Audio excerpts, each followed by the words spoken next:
Pernah nggak sih ngerasa kalau ekonomi kita ini kayak roller coaster, penuh gejolak, nggak stabil? Tapi gimana kalau kekacauan itu sendiri justru kuncinya? Hari ini kita akan bedah sebuah gagasan besar yang bisa mengubah cara kita melihat semuanya. Kekuatan penghancuran kreatif. Oke, kita mulai dari pertanyaan yang kayaknya ada di pikiran banyak orang sekarang ini ya kan? Apakah sistem yang kita andalkan selama ini, yaitu kapitalisme, sebenarnya udah rusak?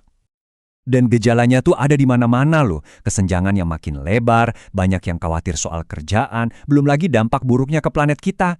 Nggak heran kalau banyak yang ngerasa udah cukup dan minta perubahan total. Nah, disinilah letak paradoksnya, yang menarik banget.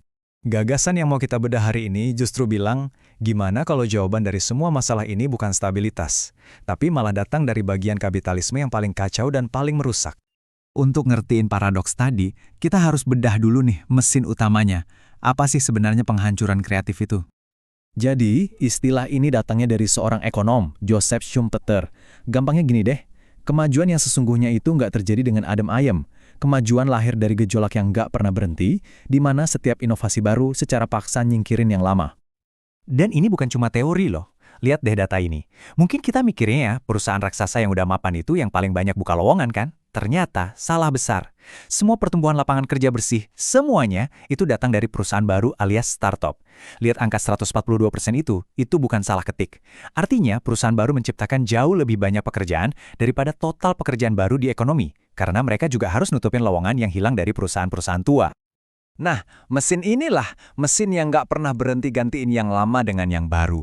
Inilah yang sebenarnya udah ngedorong kemakmuran kita selama 200 tahun terakhir.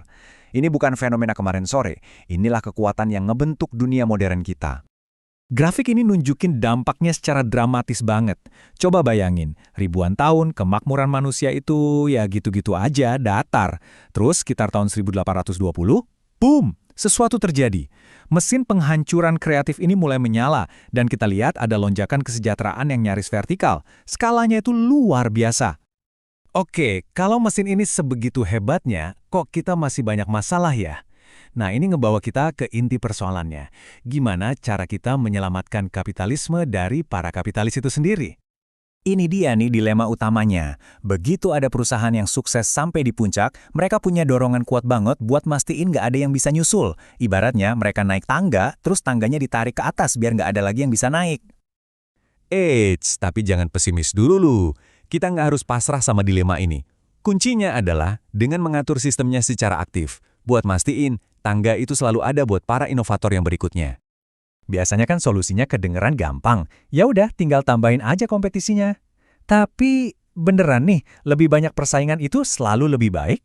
Jawabannya ternyata jauh lebih rumit dari yang kita kira. Ternyata riset nunjukin kalau kompetisi itu efeknya beda-beda. Buat perusahaan yang udah jadi jawara, kompetisi itu kayak cambuk, bikin mereka lari lebih kencang lagi. Tapi buat perusahaan yang ketinggalan jauh di belakang, persaingan ketat malah bikin mereka nyerah dan berhenti berinovasi. Artinya apa? Artinya, titik paling bagus itu bukan di kompetisi maksimal, tapi juga bukan tanpa kompetisi sama sekali. Ada titik pasnya di tengah-tengah. Cukup buat memacu yang di depan, tapi nggak terlalu ganas sampai bikin yang di belakang patah semangat. Jadi, kebijakannya itu harus punya dua sisi, kayak wortel dan tongkat. Wortelnya itu hadiah gede, kayak hak paten buat yang berani berinovasi. Nah, tongkatnya itu aturan main yang tegas, biar pemenang lama nggak bisa curang dan ngeblokir pendatang baru. Proses wortel dan tongkat ini kan pasti ada yang menang dan ada yang kalah. Nah, ini ngebawa kita ke salah satu isu yang paling sensitif. Gimana hubungan antara inovasi sama ketidaksetaraan? Penting banget buat kita bedain kalau nggak semua kekayaan itu sama. Ada beda besar loh antara kekayaan tipe Steve Jobs yang muncul dari inovasi beneran sama kekayaan tipe Carlos Slim yang didapat dari lobby-lobby atau nutup jalan buat pesaing. Nah, ini nih bagian yang mungkin paling bikin kaget. Iya, inovasi bisa bikin ada orang-orang super kaya di puncak. Tapi, data juga nunjukin hal lain. Inovasi yang sama ternyata juga bikin mobilitas sosial jadi lebih tinggi. Artinya, saat mesin penghancuran kreatif ini jalan, lebih banyak orang dari bawah yang punya kesempatan buat naik kelas.